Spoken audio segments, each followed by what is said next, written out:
everybody. Welcome to a special edition of the County Seat.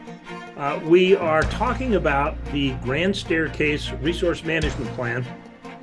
Now, if you've been living under a rock, you may not have heard about this. If you live in rural Utah, particularly in southwestern Utah, you've probably heard a lot about this. But between now and November 8th, which is next Wednesday, we have to be completed with comments on the resource management plan if there's going to be any chance that we're going to sway or get any movement from the Bureau of Land Management on which of the alternatives that they pick. Our guest today is somebody who's been following this from its very inception. He is an attorney with the Public Lands Policy Coordinating Office, the Office of the Governor. He's one of Reg's soldiers, and it's at Hayden Ballard, an original Southern Utah, seventh generation, and an attorney for PLPCO. So, Hayden, thank you for joining us. Absolutely, Chad. No, appreciate you having me on your show. I think I told you offline, I grew up through the years watching the county seats. So to sit here and visit with you, the pleasure's mine for sure. Well, I'm looking forward to this conversation. You certainly made an impression on everybody that attended the meeting in Tropic last week. So I would like to talk about the monument plan and how we got to the point where we are now 5 days away from a new plan when we just got one in 2020. You bet. Yeah. So a short reminder of history here. So, you know, I grew up in a little town called Fredonia, Arizona, and it's about 7 miles south of Kanab, Utah. And I've lived in both towns. I consider both home. So this issue, you know, it's literally close to home. So I grew up with all this. Even as a kid, I remember hearing the stories and people, you know, as a little kid, you know, you'd hear the grown-ups talking about it at the kitchen table, or you'd go to church and you'd hear Grand Staircase. This is just something that if you're from Kane County or the Arizona Strip or Garfield County, you just grew up with it. And so, which was a huge motivation in me becoming an attorney, was watching the federal land restrictions on our land and our ability to make a living.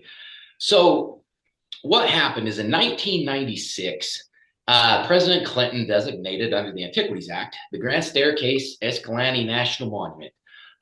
So down home, everyone just calls it the staircase or the monument.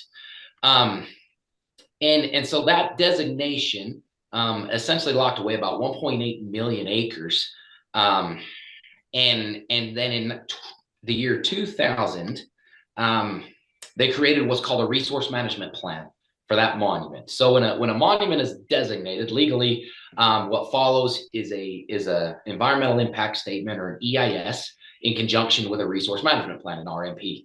And together, that environmental analysis is carried out under what's called the National Environmental Policy Act, or NEPA. So NEPA dictates you have to do one of these RMPs. And this is kind of a comprehensive document that outlines how that land will be managed for the next 10, 15, even 20 years, right? And so the RMP was developed in the year 2000. And so we've been operating under that RMP for roughly 20 years. And that changed because in 2017, President Trump issued a proclamation shrinking the size of the monument to roughly half the acreage. And in so doing, triggered a new RMP to manage this new designation. So the 2020 RMP, or the Trump RMP, you know, we've got three. We've got the Clinton RMP, the Trump RMP, and the Biden RMP.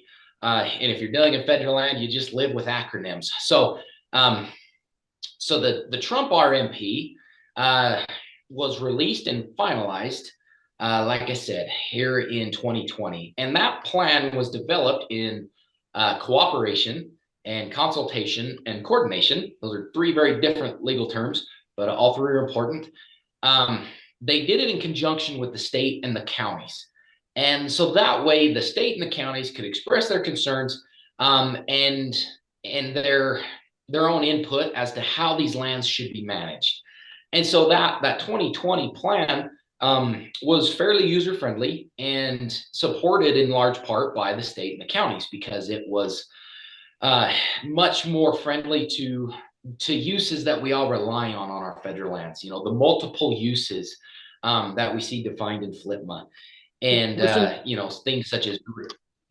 Wasn't that based Go ahead, Chad. on the counties each coming up with their own resource management plan and the state combining them all together? Is that the window in which that happened, or was it after? That was actually soon after that. Yeah, the state and the counties all have resource management plans. And those were all adopted back in 17 and 18. So it was a couple of years before the Trump plan came out. But under federal law, they're supposed to ensure that that the federal land use plans are consistent with the state and the county plans. And so that's a huge issue because the Trump RMP, the state and the county had a lot of input into, and those plans were largely congruent. And so, but what's happened then is in 2021, we had a new administration, President Biden, and he reversed the Trump designation, reinstated the Clinton designation, and it even expanded it a little bit. So the Grand Staircase is back to about 1.8 million acres. And so then that triggered another RMP, which is where we're at. So essentially this RMP has been in the works since late 2021. And, you know, like you said at the beginning of the show, I've been involved in this process throughout most of it. And so I'm not going to get into too much detail on this, but essentially the state and the county plans have been largely disregarded. Where we were consulted with the first round, we have not been consulted with the second round, which is where a lot of the rub comes from, because the federal government, the BLM, is not listening to the concerns of the people on the ground and the governments closest to the people. And so they've rolled out this new alternative, or this new RMP, I should say, for public review and public comment. They put that out in August of this year, August of 2023. And so that's where we're at now. You know, we're at this stage where they're under NEPA and its regulations. They have to seek public comment on an RMP. And so that's where we're at currently, which is why we're talking today. And maybe we can go into some more details on what that RMP looks like. So yeah, I think that would be very helpful for us to take a look at that. So you bet. So under each essentially issue under the RMP, the NEPA regulations state that they have to develop what's called a reasonable range of alternatives. And so the RMP looks at quite a laundry list of different issues on the monument. So you have things like grazing, travel management, target shooting, water, wilderness, access zones. I mean, it's a whole list. And so for each one, what they've done under this RMP is they've given us alternatives A, B, C, and D. And so alternative A for each issue that's our baseline. That is essentially the implementation of the Trump RMP. So that's our starting point. And generally speaking, from there, each alternative becomes more and more restrictive down to D. So here's alternative B. And I'm glad you've got these maps. Garfield County did a great job putting these together. So what you're seeing is the entirety of the Grand Staircase. The yellow line is actually the boundaries of the staircase. Everything outside of that yellow line is, well, everything to the east of that yellow line, to the right of it, is actually the Glen Canyon National Recreation Area. So everything within that is what they're calling the decision area, and everything that you see, even outside the yellow line, is what they're calling the planning area, because some of these allotments are partially in the staircase, partially in the National Recreation Area, or NRA. So, and then the black lines are outline the actual grazing allotments themselves. Mm-hmm. So if an allotment is green, then under this alternative, that means that allotment is available for grazing. And all of these allotments except for the ones that are red in alternative A, already have ranchers using them. Ranchers have already bought the AUMs. They already have cattle there. And so these alternatives are essentially saying which allotments are we going to make available for grazing, which are we going to close. So that's what you're seeing in red is the allotments that they're going to make unavailable and close them and permanently retire them. So there's several reasons why this is concerning. The first being that, a second ago, I mentioned the term AUM. If you're a rancher, that's a term that you know by heart. Ranchers, that they live and die by that. And what that means is AUM stands for animal unit month. So that is essentially the amount of forage necessary to feed one cow and her calf for an entire month. So if I'm running cattle on federal land, AUMs dictate how many cattle I can sustainably graze there for a certain period of time. And so an AUM, if I wanted to run, say, 10 cows, we're going to go extremely small, just keep math easy. I'm an attorney, not a mathematician. So we're going to say, okay, 10 AUMs or 10 head. If I want to run 10 head for an entire year, then I would need 12 AUMs per cow, right? So I need 120 AUMs to run 10 cows for a year. And so each AUM, just to kind of explain this process a little bit, when a rancher wants to run cattle on federal land, he approaches whatever rancher is already there. And it says, hey, I'd like to buy your allotment. And what they mean by that is, I'd like to buy your AUMs because that's how the price is determined on these. And so a rancher says, okay, fine, I'll sell you all my AUMs on this grazing allotment. And currently the fair market value of those AUMs is anywhere between $300 and $650 per AUM. So going back to our example, right? If I want to run a 10 cow operation, which is extremely small, most of these are, pushing 100, 200 cattle. I have to pay them on average somewhere around $500 each. So there's some huge value in these allotments.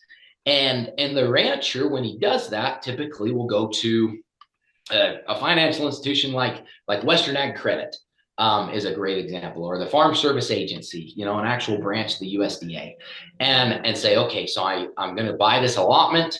I need to take out a loan so I can buy it. And so then, the bank, they essentially say, okay, well, we're going to put a lien on those AUMs, and we're going to file that lien with the state. And so they go into debt, they take out a lien, they buy the AUMs. And so, if we're talking $500 an AUM, there's significant value there. And it takes these ranchers, sometimes decades just to pay them off. And so the first issue that we have here with these grazing alternatives is if you take one of these alternatives and you make it unavailable, you essentially say, rancher, you're done here. If you're on one of these allotments that are red, you're done. Get your cattle off by, whatever the deadline is. And so if you're the rancher, you say, well, hold on. I paid $500 an AUM for this allotment. And, is there any compensation? Is there anything to make me whole? And the short answer is no. If they make the allotment unavailable, then the rancher's still in debt. The bank still has a lien, and the rancher is now stuck paying that off with no way to do it.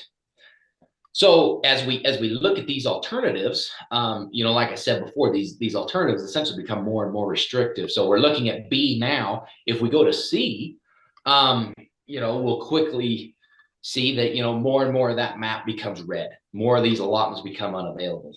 And across the board, alternative C is what the BLM is calling their preferred alternative. So, they have to give you a reasonable range of alternatives under the regs. And then they also have to say, but this is the one we prefer. And so if it was implemented tomorrow, alternative C is likely what we would have. And if we go to D, same story. We're losing more and more of of our allotments. And maybe this is a good time to bring this up, is, each AUM, while it has a fair market value, that's that $300 to $650 range. They also have about $100 of indirect impact on the local community. And what do I mean by that? Well, so ranchers, they live, they work, in these little towns like Tropic and Escalante and Kanab. So obviously that's where they shop. That's why they buy their hay, their feed, their diesel, their supplies. The kids go to school there. They're paying property taxes that help the school district. That $100 of economic value generated by each AUM is then felt in the community. And so if you eliminate these allotments and you say these are no longer available, then the rancher is now stuck with an insurmountable debt. But the local communities are now faced with a diminished economy, which in most of these little towns, if we're talking, a town like Escalante or even Panguitch, where you've got a small 1A school that's already, struggling to keep enrollment up, that's going to hurt. So there's multiple alternatives on the grazing. We have the maps that we're seeing here that are saying, okay, these are the allotments that are available, and these are the allotments that are unavailable. There's also another range of alternatives that is the AUM allocation. And so currently the BLM has authorized 107,000 AUMs across the entirety of the staircase. With each alternative, that allocation goes down. So if they go with alternative C, the preferred alternative, we're going to go from 107,000 to about 95,000 AUMs. So it's going to be a cut of about 12,000 AUMs. There you go. Absolutely. That slide tells it perfect, right? So if they go with D, they could actually cut 67,000 AUMs to a total of about 45. So that's over a 50% cut. And so if we're talking that each AUM has a fair market value on average of somewhere in the $400 or $500 range, somewhere in there, and you cut if you cut 67,000 AUMs, that direct hit is going to cripple our cattle industry and our agriculture industry in Kane and Garfield counties. And not only that, but then, like I said, each one of those represents a $100 bill in the local economy. So you take that and you say, well, 12,000 AUMs, you times that by 100. Here we are, we're looking at, $1.2 million of economic impact. On the Wasatch Front, maybe 1.2 million. You don't really feel that. But I tell you what, in Orderville, in Hatch, in Panguitch, you feel that. Ranching really is kind of the last backbone of an economy in a lot of these communities. And so if you take that away, we're looking at some serious downfalls here. So most allotments are, usually they're winter or summer allotments. That's kind of your general rule of thumb. And then, this slide does a great job pinpointing just a few other things. A lot of these alternatives severely restrict your ability to do range improvements, to keep your ranch healthy, to keep your forage healthy. Things like fence lines, water tanks, drinkers that wildlife also use, brush treatment, those types of things that keep the ecosystem healthy and providing the ecosystem services that not just the rancher, but the local communities rely on, those are cut. And then also this notion that allotments that are voluntarily relinquished can be permanently retired. That's new in this plan. That's never been authorized on any other BLM land in the United States. And yet with a stroke of the pen, the president has now implemented that. So Wasn't that something that the Grand Canyon Trust was trying to do all along, is get their hands on allotments and retire them and just make them go away so that they can't ever be resurrected? That's their goal. Yeah. And the president opened that door with this proclamation. So, which arguably is to get into a little bit of grazing law history here, kind of our our key foundational statute is the Taylor Grazing Act. It was passed in 1934. And there's a couple of provisions in there that are really key. First of all, those allotments, if it's on BLM land, the Secretary of the Interior had to first make a determination that those lands were chiefly valuable for grazing and no other uses. And so by eliminating these allotments without first going through an analysis to determine whether or not they're still valuable for grazing, arguably runs afoul of the Taylor Grazing Act. Well, let's take a look at the transportation, because ranchers can't deal without a transportation plan, and the other half of the community, the only thing left really with logging out, with mining gone, the only thing really left is tourism, recreation, and ranching, and the travel plan will affect both of those. And so I would like to take a look at and walk through travel management, because I think that is even more concerning myself. The ranching community is a small community, and yet these travel management alternatives are very. The impact of that is going to be huge. So we've got our maps up here again, and I'm so grateful we have these. Again, alternative A is where we're at now. That's baseline condition. That's current management. And so, you look at this map, and we've got, 3 different colors. We've got red is closed to off-highway vehicle use, OHVs.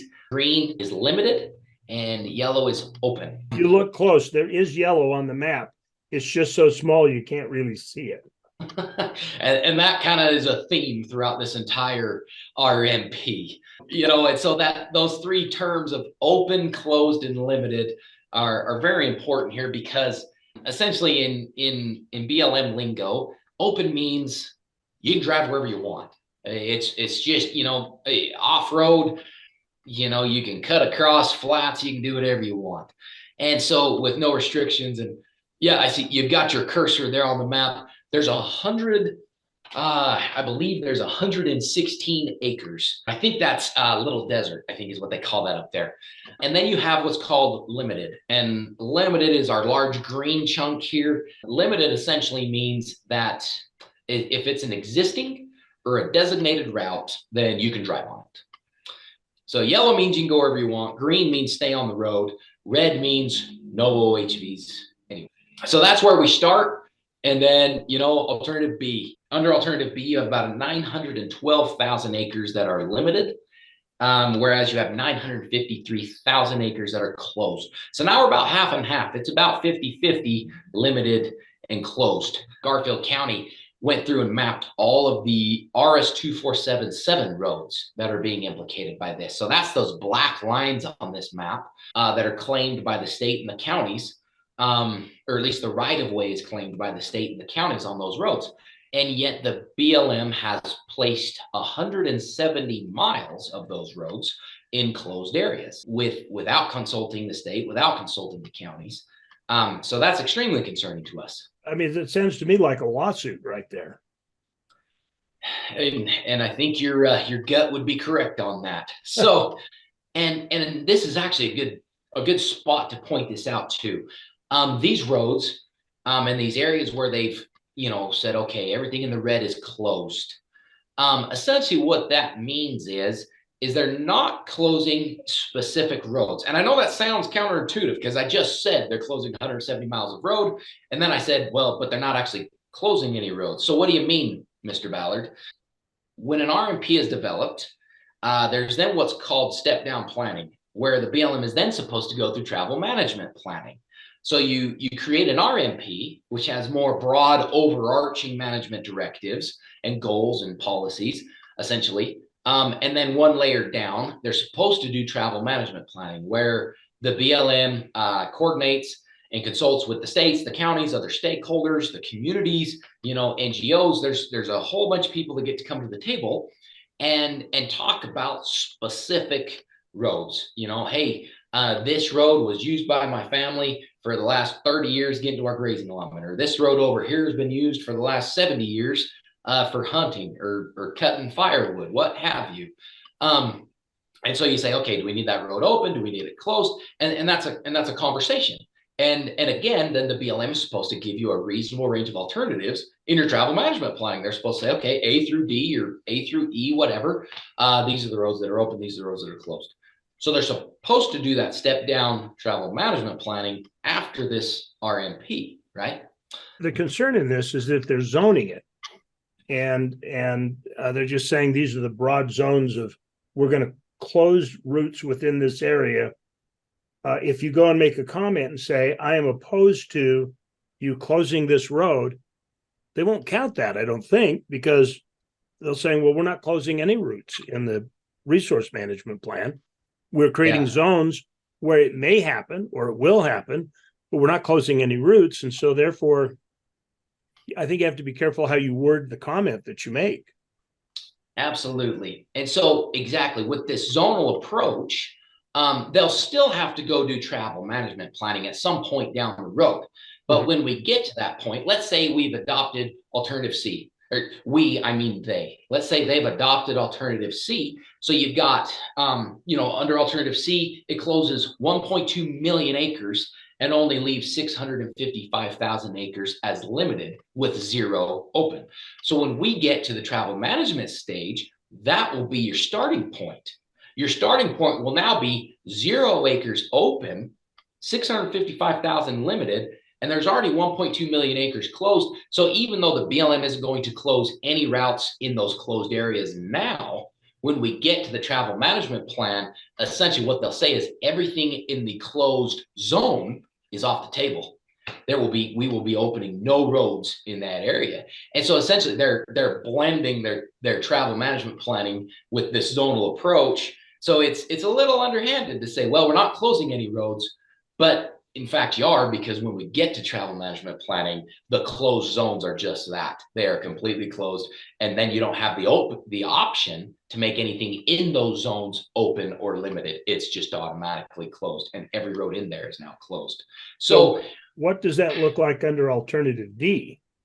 And so there you see it, more and more red. Now we're talking 1.6 million acres as closed. 226,000 acres as limited, 0 open. And again, you see there's all sorts of RS-2477 roads in this map that have been completely discounted in the RMP process. They refuse to acknowledge those, or at least even account for their existence. And now we're limited, as you see on that map. I mean, the green on that map, there's not much of it. Essentially, you can drive around your local community and then maybe some other major routes. But even again, once we get to the travel management stage, that ratchet only goes one way. So even though it's limited on this map, when we get to travel management planning, there's nothing to say they can start closing roads in those limited areas as well. So I guess that's why it's so important that we push to keep as much of this as limited as possible. That alternative A map is a great starting point, because that's where the state and the counties agreed to under the Trump plan. And essentially then it forces the BLM to go through the proper steps. Under the regulations, they're supposed to do a travel management plan. So by choosing alternative A, all that does is it makes them fulfill that duty and look at the entire monument and allow everyone to come to the table to decide which roads really need to be opened. If we start closing areas at this stage, then when we get to step 2, you've already taken half the monument and put it off the table for negotiation. Are you concerned that the BLM is changing its process? In watching this over 2.5 decades, they'll come up with a travel plan, or they'll come up with a resource management plan. They'll pick, they'll say, okay, well, here's your pie in the sky. Everything's going to be hunky dory, the same as it is. And here's, we think this is pretty generous, but we're going to go with C. But there's D and sometimes E on the other extreme of that. And they say, well, instead of doing that, we're going to pick C. And they kind of always make C the preferred alternative. But if you look at Gemini Bridges and the travel management plan in Grant County that they just implemented, they went right past C and they went to the most extreme end, Are you concerned that that might be the new MO for BLM and planning? Right. No, I can absolutely see that. And that's definitely a concern here because, like you said, if they've analyzed an alternative, then they can pick it. So even though they've said alternative C is the preferred alternative, based on what comments come back from the public, and their own internal analysis that is ongoing, they could pick any of those four. They realistically could pick alternative D. And so absolutely it's a concern. And so, but more often than not, you kind of touched on it. A lot of times they'll go with B or C, because that feels more like a compromise position. Like if alternative A is where we're starting and alternative D is the most restrictive, sometimes they'll go somewhere in the middle. And then it feels like, if you're a member of the general public living in Kane or Garfield County, then gosh dang it, whew, we dodged a bullet. They went with B or C. Could have been a lot worse. We did okay.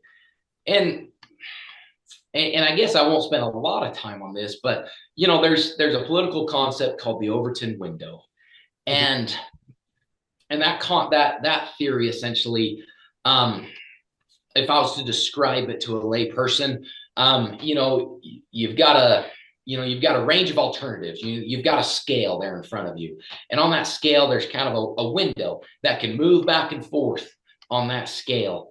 And, so let's say you start off and you've got an extreme right position on one end, you've got an extreme left position on the other end.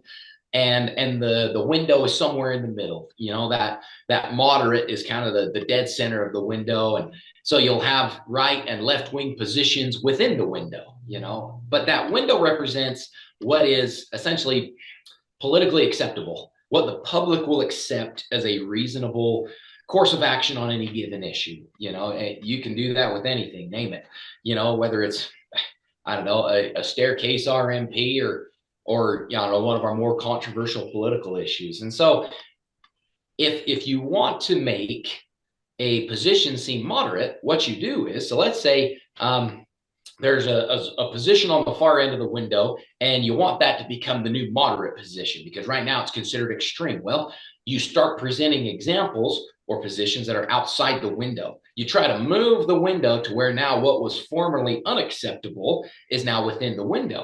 And people will reject it. They say, no, that's way too far out there. But we'll accept what's now in the middle, even though what's now in the middle used to be the fringe on the edge of the window.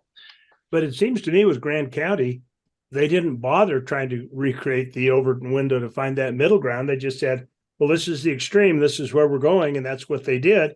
And they lost 40% of their miles of routes in the travel plan. Right. So I guess the Overton window approach is what we've seen in the past under the current administration. That could just be going out the window. And realistically, like you said, just like on Gemini, they really could go with D here too. Going out the Overton window, of course. They're throwing out the Overton window. I like it. Oh, all right. Yes, sir. All right. Well, let's focus a little bit on what people need to do at this point. Okay. Comments are coming. One, they need to get these maps, and how do you go through the process of making comments that are going to have an impact? We don't have much time, and we don't have enough people who've done it so far. Yep, absolutely. So the best thing you can do, there's a couple of ways you can do it. You could write a comment and mail it to the BLM office in Kanab, to the Paria River District, addressed to the monument manager. You could do that. The easiest way to do it really is you go to the BLM's e-planning website, and there's a green button there. It says participate now. You click on that green button, and it gives you a form that you can fill out. You can be as general or specific as you'd like to be. But it asks for simple, your name, where do you live? And then there's a comment box there. You can type it in there, your concerns or your suggestions. Or if you want, you can type it up, save it as a PDF and just hit upload.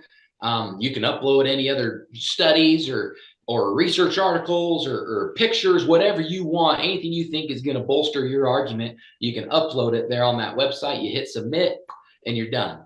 So, and a link to that website, the easiest way I can tell you to find it is if you go to the Kane County website, they have a link, and I believe it's actually on their homepage.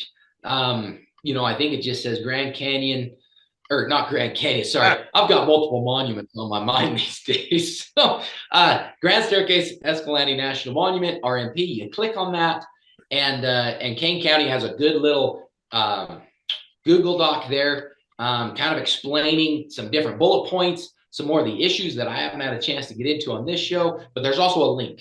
So you can find the link to the e-planning website right there. So you click on that e-planning link, and then you go and you fill out that form.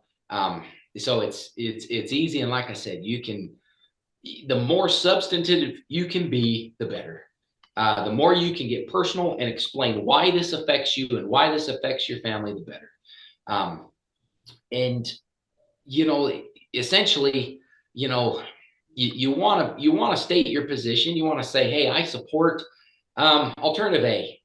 Just as an example, because we should all say that, but then you have to justify what. Shouldn't we all say that? Right. I mean, in reality, we need to be promoting. Right. So you do. You need to be as clear as you can and say, well, this is where I stand. This is the alternative I support. This is the alternative I oppose. But here's why, right? If I just leave it at that, if I just say, I support or I oppose a certain alternative, that, to be honest, that's not going to get analyzed.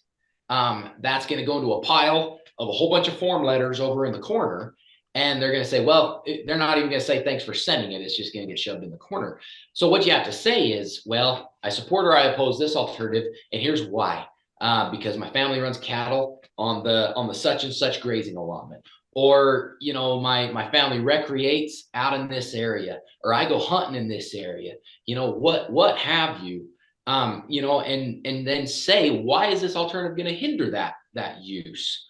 I rely on these roads to get to this area. I see these roads are in, alternative C or D in one of your zones that makes them closed. That's concerning to me because now I can't get in there to, cut my firewood or what have you. So, absolutely. More specific, the more personal, the better. Okay.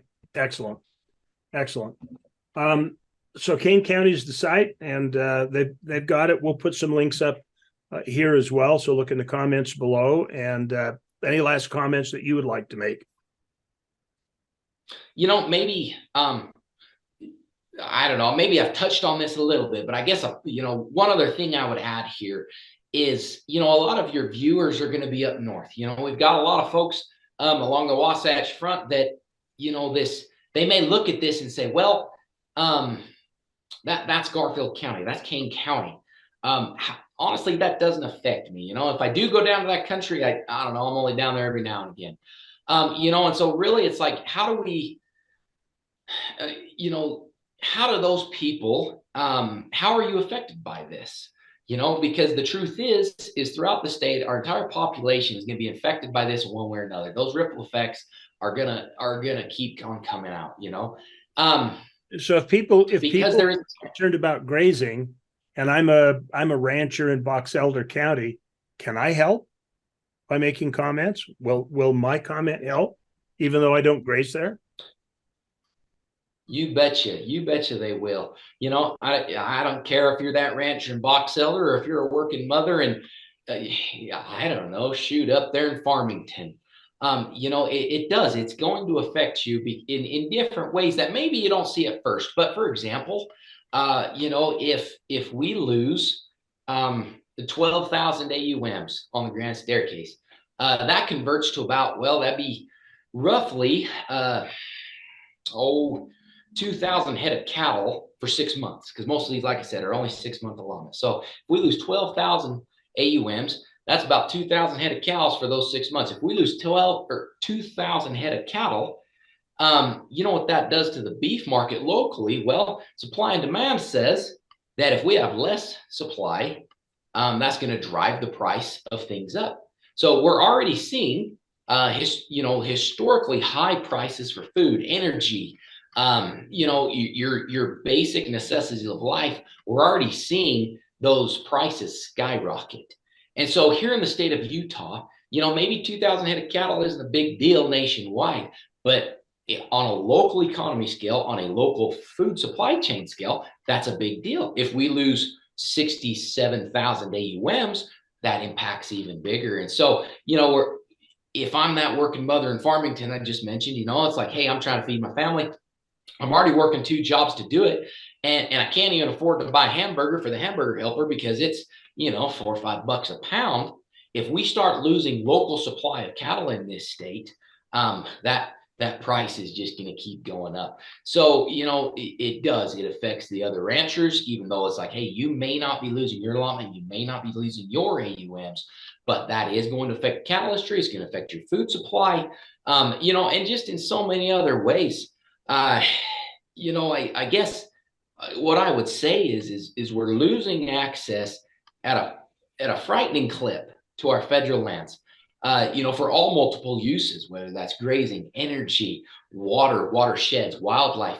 We're losing access to that. There's a dangerous trend that we're seeing, and this is just one more example of that trend. And so, we talk about skyrocketing food prices, but hey, energy prices, all of these things are impacted the less and less we're able to use our federal lands as a working landscape. So even though it may not hit you now, you may not feel that impact now, eventually you will. Those ripples will end up coming and touching this entire state. So, I hesitate to use this example because it's a little bit of a somber example. And I've told this story in a couple of different settings with multiple people. So some people have already heard this story, but there was a Lutheran pastor, lived in Germany in the late 1930s, and when the Nazi party essentially came to power, and so when they first came into power, this guy, his name was Martin Niemöller, and he wasn't really opposed to the Nazis. He didn't really support them, but he wasn't really opposed to them because he just didn't really see how it affected him. But he's very famous for kind of a quote where he said, first they came for the socialists, and I'm not a socialist, so I didn't say anything. And then they came for the trade unionists, and I'm not a trade unionist, so I said nothing. Then they came for the Jews, and I'm not a Jew, so again, I said nothing.